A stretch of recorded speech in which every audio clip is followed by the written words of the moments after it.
Let's get into some things. The Reform Party, by its name, means reform. You will be leaving, if you run this, you'll be leaving what? The Republican Party, I believe. I'm a registered Republican. I'm a pretty conservative guy. I'm somewhat liberal on social issues, especially health care, etc. But I'd be leaving another party, and I've been close to that party. Why would you leave the Republican Party? I think that nobody's really hitting it right. The Democrats are too far left. I mean, Bill Bradley, this is seriously left. He's trying to come a little more center, but he's seriously left. The Republicans are too far right. And I don't think anybody's hitting the chord. Not the chord that I want to hear, and not the chord that other people want to hear. And I've seen it. Plus, I think there's a great lack of spirit in this country. What's happened over the last 4 years is disgusting. And I just think there's a tremendous lack of spirit. And I think the spirit has to be brought back. You have a vice presidential candidate in mind?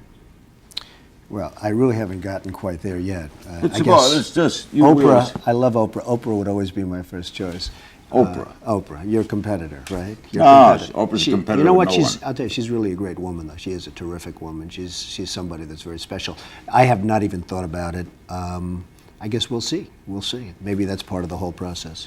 Would she be someone, I mean, kidding aside, that you might think about? If she'd do it, she'd be fantastic. I mean, she's popular, she's brilliant, she's a wonderful woman. I mean, if she'd ever do it, I don't know that she'd ever do it. She's got, you'd ask her. She'd be sort of like me. I mean, I have a lot of things going, she's got a lot of things going. What a ticket that would be. That would be a pretty good ticket, but she's a very exceptional woman. What makes a good president? Well, I think the leadership qualities. You know, the sad part about President Clinton, who I happen to like a lot, but he could have had a great presidency if the whole thing with Monica and Paula Jones, and the worst of all is, you know, Linda Tripp. I mean, this woman, where she came from, I have no idea, but this is the woman from hell. But he didn't have anything to do with Linda Tripp. No, he didn't, but she always seems to surface, and she's just became a part of the administration. But can't you say, in all honesty, as Reagan asked when running against Carter, haven't you done better under Clinton? Donald Trump. You know what? The truth is that Rubin and Alan Greenspan and, you know, those appointments were terrific. It's on his watch. And it is on his watch. And the sad part is, and what I'm saying is that he could have gone down as a really very good and maybe even a great president. So you'll admit you have done well, and the country's done well. I have done well, and the country's done well from an economic standpoint. There's no question about that. And now you're going to see what happens over the next period of a year, because, you know, when the election takes place, if things aren't doing well, Larry, your Reform Party candidate has a major chance of doing something major. So you have to see what happens. Why does Gore inherit this character question? Well, Gore is a man that I've said before is a very underrated man. But if he keeps going the way he's going, which has been terrible, he's no longer going to be underrated. What's he doing wrong? Nobody knows. It's just, I think he's relying on too many people. I think he probably raised too much money, and therefore it's being taken away by too many different consultants. I mean, everybody's got a piece of him. If he'd just go back to being the regular guy that he was, I think he'd do. I mean, he got to be vice president of the United States by being Gore. And now, all of a sudden, you have 15 people tugging on his shoulders and taking money from his various contributions. I mean, if he spent $20 million, I've spent exactly $20 million less. And what do you want in a president? You said, okay, Clinton could have been a great president, not for the character issue. And you're saying the character issue... Well, I think it's very important. I mean, Ronald Reagan, to me, was a great president. And whether you're liberal or you're conservative, people really view him as a great president. He'll go down as a great president, not so much for the things he did, just there was a demeanor to him and a spirit that the country had under Ronald Reagan that was really phenomenal. And, you know, there was just a style and a class, and that's a big part of being president. I mean, that's a really big part of being president. Ronald Reagan had it.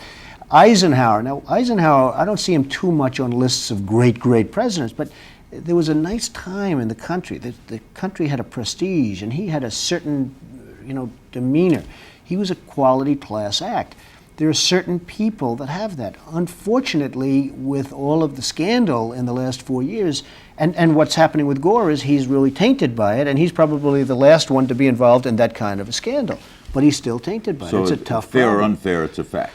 Well, I mean, if he were really on his game, he'd get one of his senator friends to go and run against Bradley and him so that you could divide up the anti-Clinton/Gore vote, and he'd get in very easily. Get somebody else. At least he'd get the nomination. Strategy. Well, no, it has to be strategy, because it's not that Bradley's good. Bradley's not great. I know Bradley very well from New Jersey.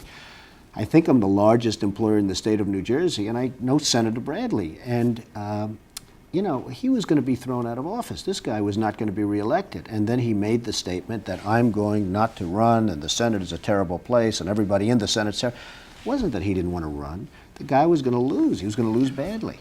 Well, Perot told us back in '92 the kind of president he would be if elected, that he would be decisive, he would be uninterested in pomposity, he would be at work at 8 o'clock in the morning. These are things he would do. He didn't like, not a big ribbon cutter. What kind of president would Donald Trump be?